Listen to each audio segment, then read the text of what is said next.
செந்தில் பாலாஜி அவர்களையும் KN பக்கத்துல வச்சுக்கிட்டு இந்த படத்தை பார்த்தீங்க வச்சுக்கோங்க, இளைஞர் என்ன சொல்லுவான்னா, ஓ ஹிந்தி வேணான்னு சொல்லி ஆட்சிக்கு வந்தது நீங்க கொள்ளடிக்கிறதுக்கா அப்படின்னு. அப்படி ஒண்ணு.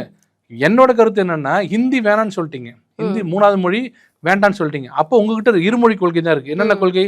ஒண்ணு தமிழ், ஒண்ணு இங்கிலீஷ். ரெண்டுமே புலமையா இருக்காங்களா? இங்க திமுக அமைச்சர்கள் எல்லாம் ரெண்டும் புலமையா இருக்காங்களா? இல்ல.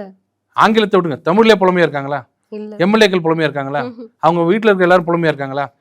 CM புலமையா இருக்காரா? அப்போ 3வது மொழி வேண்டாம். நீங்க எங்க 2 மொழி நான் டாப்ல இருப்பேன்னு சொல்லிட்டு இப்படி எழுதணும். அப்படி போயிட்டே இருக்கு சரளம். அதுவும் இல்ல, பேசவும் தெரியல, ஆங்கிலம் சுத்தம்.